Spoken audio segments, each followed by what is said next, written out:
تاجر ظہور کے لیے باوز بلند صلوات۔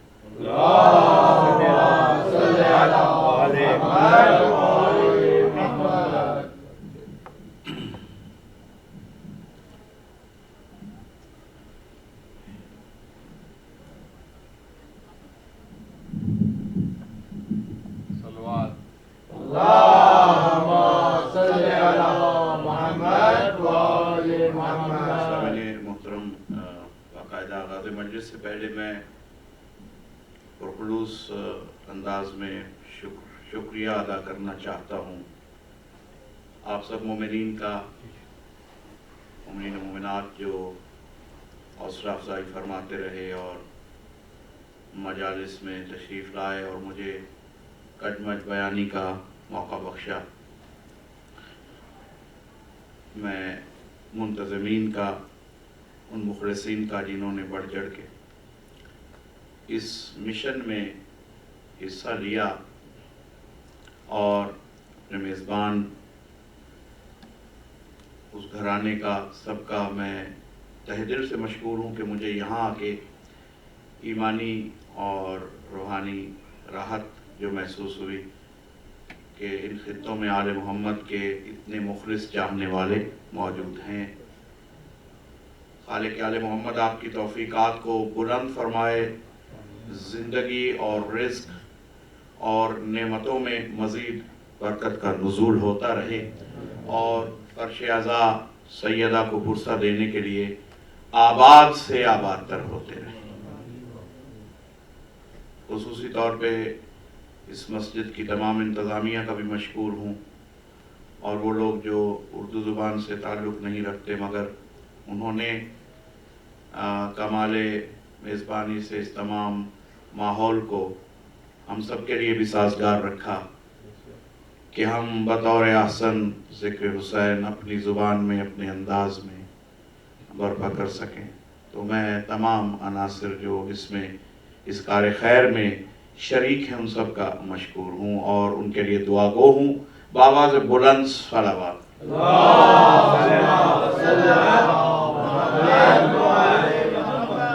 اعوذ باللہ من الشیطان الرجیم، بسم اللہ الرحمن الرحیم۔ الحمد للہ الذی جعل الحمد مفتاحا لذکرہ والسبیلا إلی جنانہ والسببا لزیادۃ احسانہ، والصلاة والسلام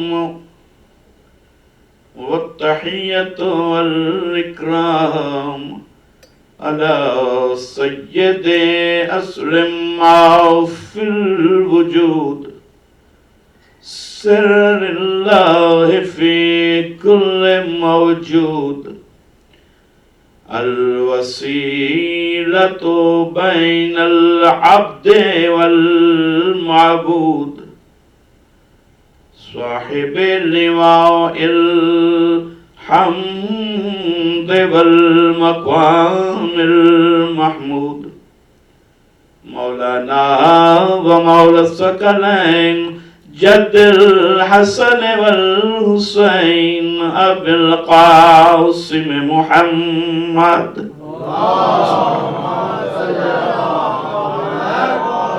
وآل بیتہ الطیبین الطاہرین المعصومین الصادقین المظلومین، الذین اذهب اللہ عنہم الرجس وطہرہم تطہیرا،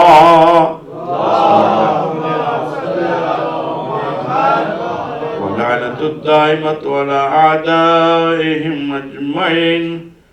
اما بعد فقد قال اللہ تبارک وتعالی فی محکم کتابہ المبین، بسم اللہ الرحمن الرحیم، یا أيها الذين آمنوا اتقوا الله وابتغوا إليه الوسيلة وجاهدوا في سبيله لعلكم تفلحون.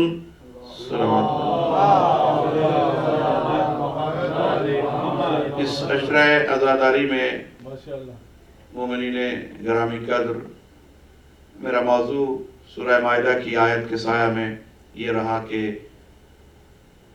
معرفت وسیلہ، ضرورت وسیلہ اور نجات.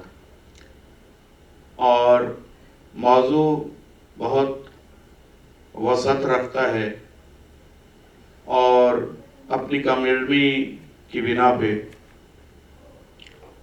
میں یہ سمجھتا ہوں کہ کما حقہ موضوع کا حق ادا نہ ہو سکا. لیکن آپ کی عالی سماعتوں، عالی افکار کے سہارے ان شبوں میں کچھ گوشے پیش کرنے کی کوشش کی گئی کہ وسیلہ کے لفظ سے مراد کیا ہے، قرآن نے کیوں امر دیا ہے، اور وسیلے کی کہاں کہاں دین کے اندر ضرورت ہے، اور اہمیت کے لحاظ سے وسیلہ کیا ہے، پھر معیار کے لحاظ سے وسیلہ کیسا ہونا چاہیے. دیکھیے، حکم قرآن یہ ہے کہ یا ایھا الذین آمنوا اتقوا اللہ وابتغوا الیہ الوسیلہ. اور میسج کے طور پہ ایک اہم جملہ وہ یہ کہنا چاہوں گا کہ دیکھیے، ہم فضائل وسیلہ، ذکر وسیلہ سن کے روحانی مسرت محسوس کرتے ہیں، اور مجالس میں ذکر وسیلہ سنتے ہوئے فکری معارف ضرور اکٹھے کرتے ہیں اور اپنے لیے سعادت سمجھتے ہیں. یقیناً عین سعادت ہے یہ عمل، مگر سوچنا یہ ہے کہ وسیلے کو اگر حاصل کر لیا جائے، جیسا کہ اللہ نے کہا کہ ڈھونڈو، تلاش کرو، اور جس قوم نے ڈھونڈ لیا ہے، بحمداللہ مکتب آل محمد سے تعلق رکھنے والے مطمئن ہیں کہ تلاش وسیلہ کے معاملہ میں وہ کسی بھی مغالطہ کا شکار نہیں ہے. لیکن اب ہمیں یہ سوچنا ہے کہ وسیلہ تلاش ہو گیا، مل گیا، تو مقصد کیا ہے اس وسیلہ کا؟ کیا صرف فضائل سن کے خوش ہو جائیں؟ یہ صرف گریہ وزاری کا اظہار کرتے رہیں؟ یا وسیلہ کسی مقصد کے لیے عطا کیا گیا؟ تھوڑی سی اگر یہ جو پچھڑے افراد ہیں، اگر ان میں کچھ لوگ آگے آئیں گے، قریب آئیں گے، تو مجلس کی جو پاکیزگی اور رونق ہے اس میں اضافہ محسوس ہوگا.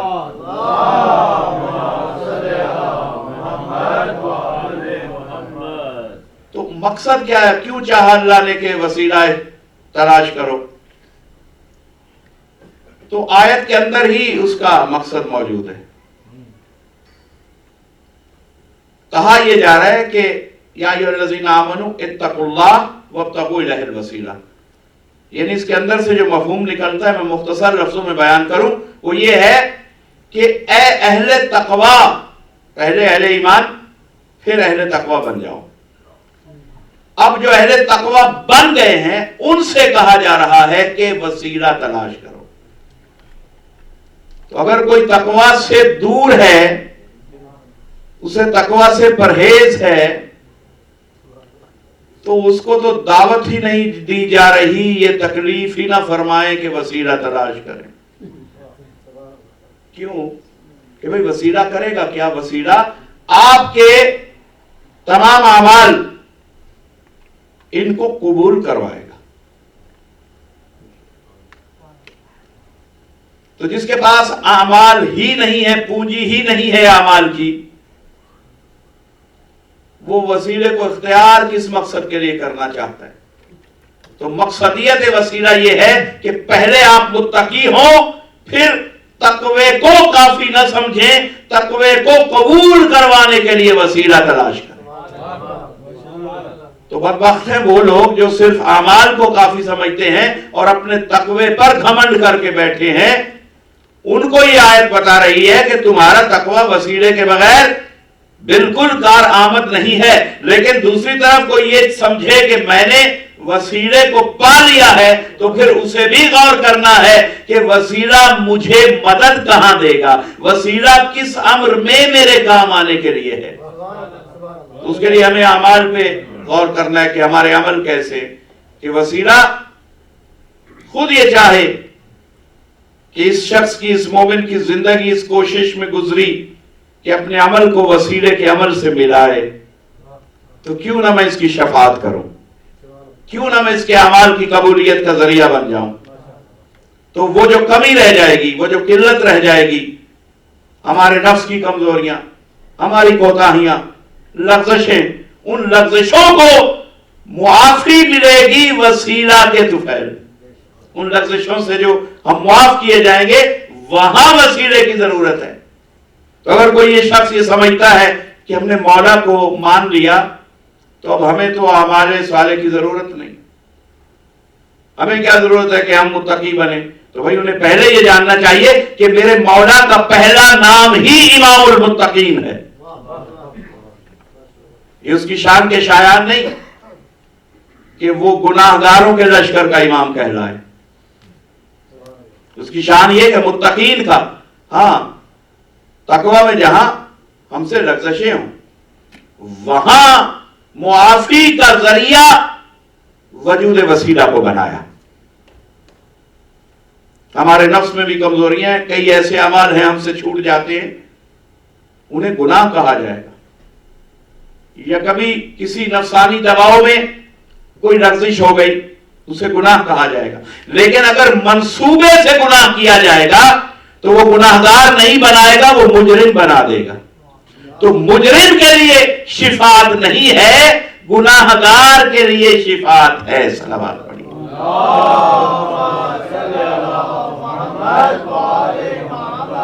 تو منصوبے سے کہ کیا ضرورت ہے، مولا کو جو مان لیا ہے that's enough۔ نو نو نو نو، مولا تو صرف ان کے لیے وسیلہ ہیں جو پہلے صاحبان ایمان ہیں اور پھر کاوش تقوی کرتے ہیں، ان کے لیے امام وسیلہ ہیں، انہی کو ضرورت ہے وسیلہ کی۔ جس کے دامن میں کچھ نہیں وہ پیش کیا کرے گا جو اسے وسیلے کی ضرورت پڑ گئی۔ صلوات پڑھیں۔ وسیلہ میں ہر منزل پہ چاہیے۔ حقوق اللہ کیسے ادا کریں، وسیلہ چاہیے، وسیلے سے سیکھیں، کمی رہ جائے تو وسیلہ شفاعت کرے گا۔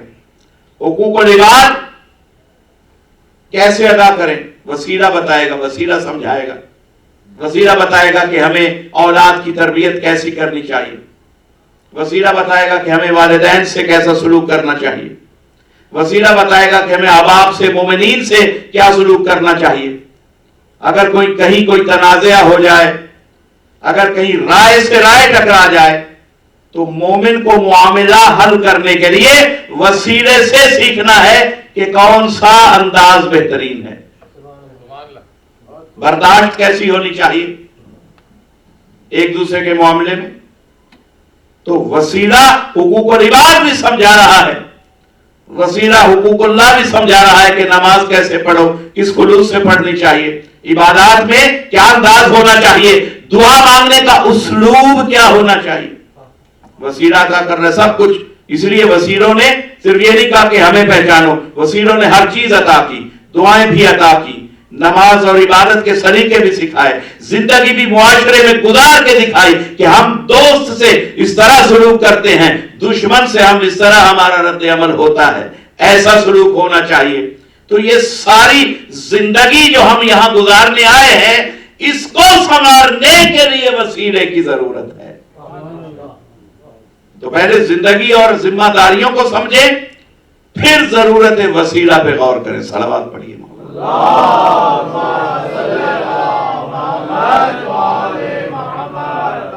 تو وسیلہ ہمیں ذمہ داری سمجھانے آیا ہے، نہ کہ ذمہ داری سے آزاد کرنے آیا ہے۔ جس کے پاس وسیلہ اس کی ذمہ داری بڑھ گئی. آپ نے کسی مسجد میں اذان دی اور اذان دے کے آپ چلے جائیں مسجد سے بغیر نماز پڑھے، تو کیا یہ مستحسن ہے؟ نہیں. ہم نے جب علی ولی اللہ کہہ دیا تو اب ہماری زندگی عام انسان سے مختلف ہو گئی. جیسے اذان دینے والے پر نماز پہلے کی نسبت بھی اوجب ہو گئی. جو گلی سے گزر رہا ہے ہو سکتا ہے لیٹ پڑھ لے، کوتاہی کرے، مگر اذان دینے والا اگر نہ پڑھے تو اس کو معافی نہیں، وہ مذاق کر رہا ہے دین سے. اسی طرح علی ولی اللہ جس نے نہیں پڑھا وہ تو ہے ہی وسیلے سے محروم. جس نے علی ولی اللہ پڑھ لیا اس کی ذمہ داری یہ بڑھ گئی، اس کے اوپر یہ رسپانسبلٹی آ گئی کہ وہ اب یہ پہچانے کہ علی ولی اللہ کہنے کے بعد میرے امام شہنشاہ ولایت مجھ سے کیا توقعات رکھتے ہیں. اب مجھے عمل سے علی ولی اللہ پڑھنا ہے، نہ کہ صرف بحث میں. صلوات پڑھیے.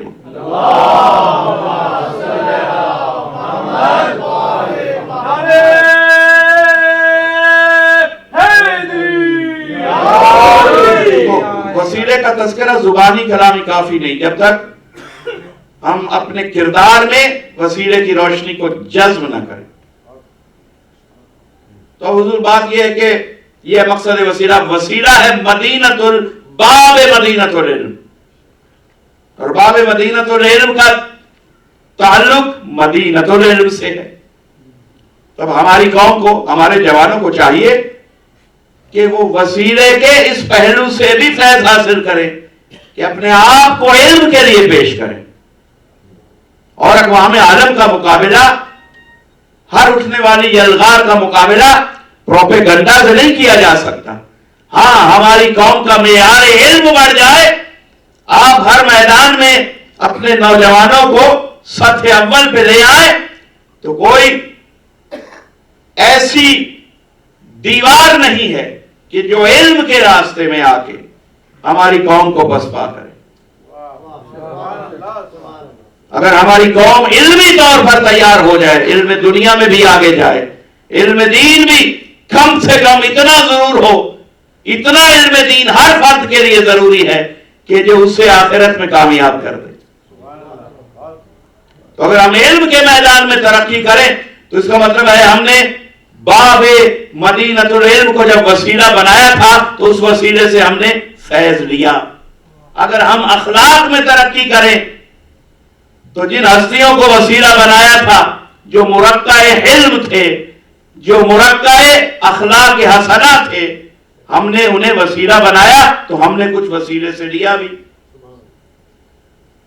اگر ہم نے سید الساجدین کو وسیلہ بنایا تو ہماری زندگی کی شبوں میں بھی کچھ نہ کچھ سجدے شامل ہوں، ہماری زندگی بھی زین العابدین کو وسیلہ سمجھے تو عبادت سے خالی نہ رہے، ورنہ یہ وسیلے ہمیں اون نہیں کریں گے. صلوات پڑھیے.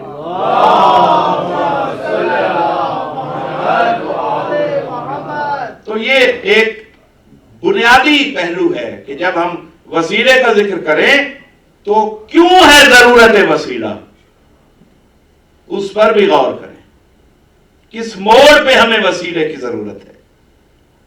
اور قرآن حکیم میں یہ الفاظ آئے قرآن حکیم نے، اور یہ تھوڑا سا میسج جو ہوتا ہے وہ ہوتا ہی وہ ہے جو ہر ایک کو ترن والا نہ لگے. میں لفظ ڈھونڈ رہا تھا. صلوات پڑھیے.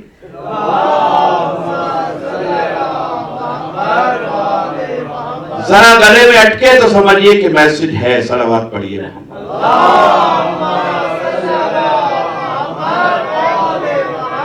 تو آیت وسیلہ میں یہ میسج موجود ہے کہ ہم ضرورت وسیلہ پہ غور کریں اور اپنے آپ کو اس لائق بنائیں کہ یا ایھا الذین آمنو کے بعد اتقوا اللہ کی منزل پہ ہوں، تاکہ ہم جب وسیلے کو تلاش کریں تو آیت کا مکمل مفہوم ہم پہ لاگو ہو جائے، ہم آیت کی پناہ میں آ جائیں اور آیت بھی ہماری حفاظت کرے انہوں نے میرے مقصد کو مطلب کو سمجھ لیا تھا. آدھی آیت پہ عمل کرنے والا مومن نہیں ہوتا. صلوات پڑھیے.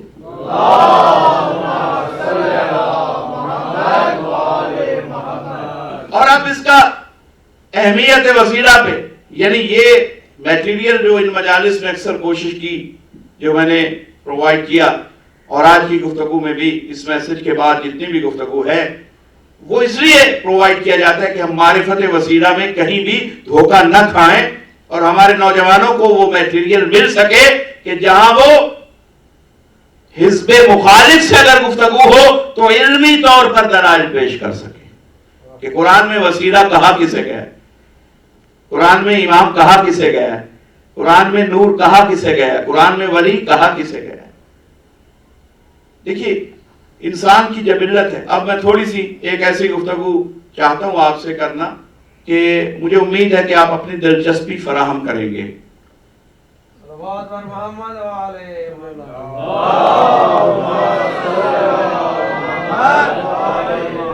کہ انسان کی فطرت ہے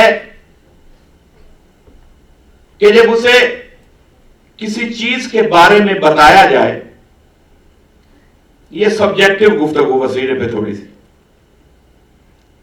مقصدی گفتگو میں نے پہلے 10 منٹ میں کی، اب پھر میں متصل ہو رہا ہوں سبجیکٹو گفتگو سے جو پچھلی مجالس سے چلی آ رہی کہ سبجیکٹ اور وسیلہ کے. لیکن مقصد وسیلہ کے بغیر سبجیکٹ پڑھنے کا کوئی فائدہ نہیں. کوئی بھی مضمون آپ پڑھ رہے ہیں، آپ کو اگر اپنے آبجیکٹو کا پتہ نہیں ہے تو اس مضمون کو پڑھنے کا کوئی فائدہ حاصل نہیں ہوتا by the end of the day.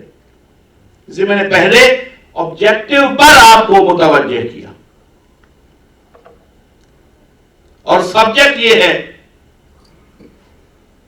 کہ انسانی فطرت، میں نے عرض کیا، یہ ہے کہ اسے کسی چیز کے بارے میں جب انسان کو بتایا جائے تو وہ انسان اس چیز کو آنیسٹ بن کے پوری آنیسٹی سے پہچاننے کی کوشش کرتا ہے. مثلا ایک مثال لیجئے کہ اگر کسی کو بتایا جائے کہ ایک سفر درپیش ہے، کوئی بھی سفر، اور اس میں کچھ شرائط یہ ہیں سفر میں کہ باقی سامان تو آپ ساتھ رکھیں گے، لیکن ایک شرط یہ ہے کہ کوئی نہ کوئی ظرف، کوئی نہ کوئی برتن بھی سامان میں رکھ لیجئے گا. میں ایک مثال سے کوشش کر رہا ہوں آپ کے قریب آنے کی، کہ باقی سامان تو ہو سکتا ہے وہ بھی اسپیسیفیکیشنز ہوں کہ کیا کیا رکھیے، اور آج کل کا تو دور ہی اسپیسیفیکیشنز کا ہے. آپ ہوائی سفر کیجئے، کیبن میں کیا کیا جائے گا، کتنی کوانٹٹی ہوگی، کتنے ایم ایل، کتنے ملی لیٹر، سب کچھ، سائز کیا ہونا چاہیے. سامان کو پوری طرح ڈیفائن کیا جاتا ہے، کس میٹیریل سے بنا ہوا ہو وہ آپ لے جا سکتے ہیں، دوسری چیزیں نہیں لے جا سکتے. تو ہر سفر میں اگر وہ کسی نظام کے تحت سفر ہو رہا ہو تو اس نظام کو منظم کرنے والے کچھ انسٹرکشنز دیتے ہیں. تو ایک مثالیہ سفر لے لیجئے، یعنی ایگزامپل کہ آپ کی سفر پہ جائیں اور کہا جائے کہ آپ نے اس میں برتن رکھنا ہے، اور اگر بڑھا دیا جائے تو بھئی وہ ایسا برتن ہو، اسے میٹل کا ہونا چاہیے یا اسے شیشے کا یا شفاف، تو یہ الگ باتیں ہیں. لیکن میں موضوع کو پھیلا اس لیے رہا ہوں کہ کچھ جو کہنا چاہتا ہوں اس کے جو بنیادی نکات ہیں وہ آپ تک پہنچا دوں. کہ اگر یہ کہا جائے کہ ایک سفر میں آپ جائیں اور آپ نے ایک برتن رکھنا ہے، بات مختصر یہ ہے، تو آپ جب گھر جائیں گے سامان رکھنے کے لیے تو آپ پورے غور سے ہر چیز کو پہچانیں گے. پہلے سامان میں رکھنے کے لیے کہ یہ لباس ہے، یہ کہاں کام آئے گا، یہ خوراک ہے، یہ غذا ہے، یہ کہاں کام آئے گی. گھر میں کچھ اور چیزیں پڑی ہیں، الیکٹرانکس ہے، ضرورت ہے ساتھ رکھنے کی کہ نہیں ہے. اب جب آپ چیزیں رکھ رہے ہیں تو پہچانیں گے کہ کون سے ظرف کی اسپیسیفیکیشنز دی گئی تھی، کس برتن کی مجھے وہ رکھنا ہے. اور وہ برتن اگر آپ نہیں رکھیں گے تو اصول بنا کے سفر میں اگر آپ کو پیاس لگے گی تو جس کے پاس وہ پیالہ، وہ برتن نہیں ہوگا، اسے پانی نہیں ملے گا. تو اب ضروری ہو گیا کہ وہ آپ سامان لے کے چلیں. لیکن آپ نے جب سامان رکھا تو آپ نے پوری احتیاط کی, پہچان کے رکھا ہر چیز کو. انسانی فطرت یہ ہے کہ جب اسے انسٹرکشن ملے تو ہر چیز کو پہچاننے کے لیے آنیسٹلی دیکھتا ہے کہ کیا وہی چیز میں نے رکھی جس کی ہدایت دی گئی یا کچھ اور رکھ بیٹھا ہوں. ایسا نہ ہو اگر پہچان نہیں رکھتا برتن کی تو سامان میں کوئی ایسی چیز رکھ لے کہ برتن سمجھ کے لیے پھرتا رہا, لیکن جب ضرورت پیش آئی تو پتا چلا کہ وہ تو کاغذ کا ایک ڈبہ تھا جسے میں برتن سمجھتا رہا. اب کاغذ کا ڈبہ یہ حیثیت ہی نہیں رکھتا کہ پانی پلوا دے, زیادہ سے زیادہ آگ میں جل سکتا ہے, اور پانی میں ڈالیے تو وہاں بھی برباد ہو جائے گا. تو گویا نہ پانی کا نہ آگ کا. تو حضور اب ضرورت کیا ہے کہ جو چیز آپ کو انسٹرکشن میں کہی گئی کہ آپ ایک سفر کر رہے ہیں, اس چیز کو رکھ لیجئے, تو اس چیز کو پہچاننا پوری دانش مندی سے پہچان کے رکھنا یہ انسان کی بیسک ذمہ داری ہے. صلوات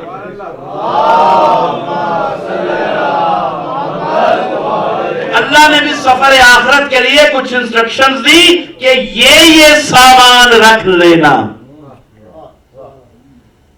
اور وسیلہ کا تو یہ نہیں کہ آپ ہر چیز کو وسیلہ سمجھ لیں, تو دھوکہ ہو سکتا ہے. جیسے وہاں پیالے کی جگہ ڈبہ رکھ لیا تھا,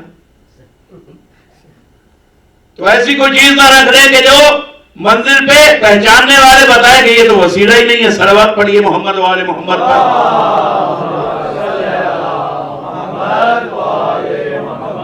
دیکھیے قرآن نصابی کتاب ہے, الفابیٹس.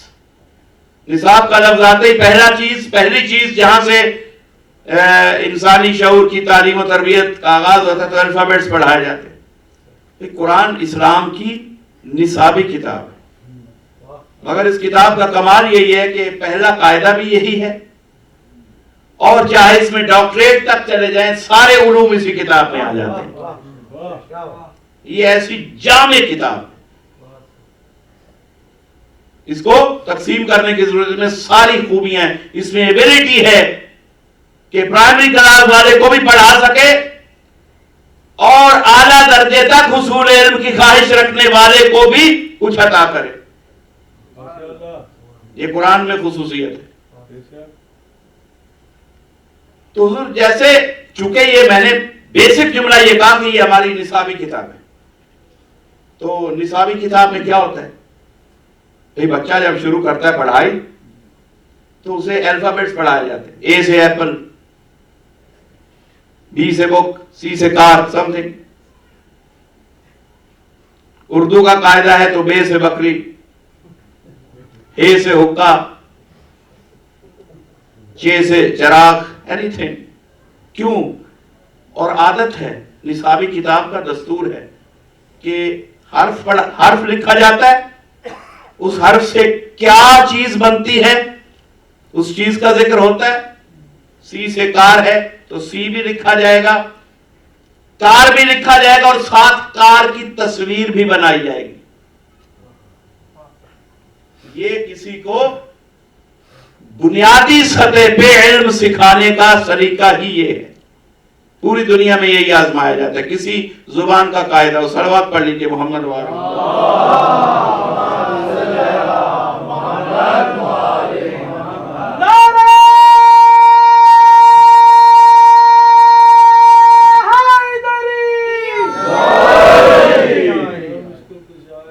اور اس کے ساتھ دیکھیے مثلا سی کا لفظ ہے تو کار لکھا اور کار بنا دی,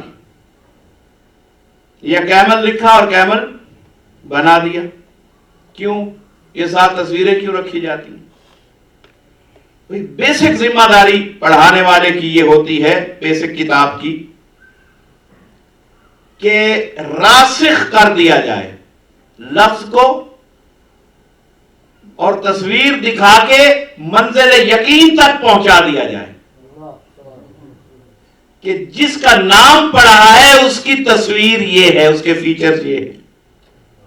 جس چیز کا نام انٹروڈیوس کروایا گیا ایپل ہے تو ساتھ تصویر ہے، الف میں عام ہے تو ساتھ تصویر ہے. کیوں؟ کہ بچہ علم سیکھنے والا لفظ کو بھی سیکھے اور اس سے کیا کیا بن سکتا ہے اس لفظ سے، اس چیز کو بھی سیکھ جائے. شک نہ رہے. بھئی جس کی پرائمری میں کوئی شک رہ گیا ہو، وہ اچھے طریقہ سے کامیابی اس کو حاصل نہ کر سکا ہو، اور چاہے سفارشات کے ذریعہ ایم اے تک پہنچ جائے، تو ایم اے میں جانے تک جس کی پرائمری کلاس میں نقص رہ گیا ہے، وہ نقص ایم اے میں جانے تک دور نہیں ہوتا. اس کی بصارت، بصیرت اور عقل مندی میں نہیں بدل سکتی، کیونکہ بنیاد ہی میں نقص ہے. اسی لیے نصابی کتاب میں بہت محنت کی جاتی ہے. لفظ، ساتھ تصویر، ساتھ حرف. اچھا، اب نہ اگر بتایا جائے، اے سے حقہ، چے سے چراغ، الف سے عام نہ بتایا جائے تو کیا ہوگا کہ اگر اسے کہیں ڈاؤٹ رہ گیا تو ہو سکتا ہے پے سے پیالہ بھی اس نے پڑھ رکھا ہے. تو اگر تصویریں نہیں دیکھ رکھی، ان کی پہچانا نہیں ان چیزوں کو. بہت بیسک سی گفتگو ہے آج، اس لیے کہ میں نے چاہا کہ کچھ بالکل ابتدائی سطح کی چیزیں جو کہنے میں رہ جاتی ہیں، ان سے مضمون بسا اوقات زیادہ کھلتا ہے فلاسفی کی نسبت. اسی لیے میں بیسک بات کر کے اپنا ربط کلام کچھ مشکل موضوعات سے جوڑنے لگا ہوں. اور وہ یہ کہ اگر اس کو مغالطہ رہ جائے تو وہ کیا ہوگا؟ ہو سکتا ہے حقے کو پیالہ سمجھ لے، تو ہوگا کیا؟ زندگی بھر ٹھوکر کھائے گا، احمق کہلائے گا، مذاق اڑے گا. اب اللہ نے بھی اسی انداز میں جب قرآن کو اگر نصابی کتاب بنایا ہے تو اللہ کی بھی ذمہ داری ہے کہ وہ مخلوق جسے جاہل کہا گیا اس کو الفابیٹیکل سطح سے پڑھایا سمجھایا جائے. اور اس کے لیے قرآن نے ذمہ داری ادا کی. قرآن نے ٹرمنالوجی دی. مثلا قرآن نے لفظ امام دیا، لفظ وسیلہ دیا، لفظ سبیل دیا، کتنے بھی لفظ دیے. تو قرآن نے چاہا کہ سمجھنے والے دھوکہ نہ کھائیں. اب قرآن گرافکس کی کتاب تو ہے نہیں کہ اس میں وسیلہ کے ساتھ ایک تصویر بھی آ جاتی، جیسے بچے کو سی کے ساتھ کار بنا کے دکھا دی جاتی ہے. لیکن قرآن نے مقصد وہی رکھا کہ دیکھیے سی سے کیمل بھی ہوتا ہے. تھوڑا سا میں اس کو اور کھولو اگر آپ اجازت دیں. دیکھیے جو نصابی کتاب ہوتی ہے اس میں صرف الفابیٹس نہیں پڑھائے جاتے. پھر ایک سٹیج آتی ہے، آپ اس کو جمع و تفریق، الجبرا سمجھائیں گے، پھر واحد جمع بتائیں گے، ریاضی سمجھائیں گے. ساری چیزیں آہستہ آہستہ اس میں اضافہ ہوتی چلی جائیں گی. پھر آپ اس کو اگر زبان کی تعلیم دے رہے ہیں، علم کلام سکھا رہے ہیں، تو واحد و جمع متضاد الفاظ بتائے جائیں گے کہ اپوزٹ چیزیں کیا ہوتی ہیں. نور کیا ہے، ظلمات کیا ہے، رحمان کیا ہے، شیطان کیا ہے، ہدایت کیا ہے، ضلالت کیا ہے، یہ اپوزٹس. اسی طرح مترادفات، سملر تھنگز، اور وہ مشبہات بھی پڑھائے جاتے ہیں. بتایا جاتا ہے کہ دو چیزیں ممکن ہے دیکھنے میں ایک جیسی ہوں. ہو سکتا ہے آپ اسے سونا سمجھیں، لیکن قیامت کے دن جا کے پتا چلے کہ ہر چمکتی ہوئی چیز سونا نہیں ہوتی. تو جو چیزیں آپس میں سملر ہیں ان کا فرق بھی سمجھایا جاتا ہے. سیل آف لائف اور چیز ہے، کینسر سیل کو سیل آف لائف نہ سمجھ لینا. آپس میں سیلولر سٹرکچر ہو سکتا ہے کسی سطح پہ ایک ہو، لیکن وہ چیز ایک نہیں ہے. ایک زندگی بخش ہے، ایک جان لیوا. اسی طرح بہت سی چیزیں ہیں، کسی کی فینو ٹائپ کو اس کی جینو ٹائپ نہ سمجھ لینا. تو قرآن نے بھی یہی اسلوب رکھے کہ جب چیزیں سمجھائیں، کچھ الفاظ دیے تو پھر ان کے متضاد بھی سمجھا دیے. اسی لیے ائمہ ہدا بھی قرآن میں ہے، ائمہ نار بھی قرآن میں ہے. اسی لیے ولی رحمان بھی قرآن میں ہے، ولی شیطان بھی، طاغوت بھی قرآن میں ہے، تاکہ آپ اپوزٹس کو سمجھ لیں. اب چونکہ قرآن گرافکس کی کتاب نہیں ہے، تصویریں تو نہیں بنا سکتا، اس لیے قرآن نے اصول بنایا. گرافکس اگر چھوڑتا تو کتاب محدود ہو جاتی، قیامت تک اس کے مفہوم سمٹ کے رہ جاتے. چونکہ کتاب کو کبھی بھی نہیں بدلنا، چاہے دنیا بدل جائے. اس لیے کردار مستقل سمجھا دیے. فیچرز سمجھ لو، فیچرز سمجھ لو. فیچرز کے ذریعہ کیریکٹر کو سمجھنا. مثلا لفظ وسیلہ تو قرآن کی ذمہ داری ہے کہ سمجھائے. تو کردار اور معیار قرآن میں سمجھایا گیا کہ کیسی شخصیت وسیلہ ہو سکتی ہے. صلوات پڑھیے محمد والے.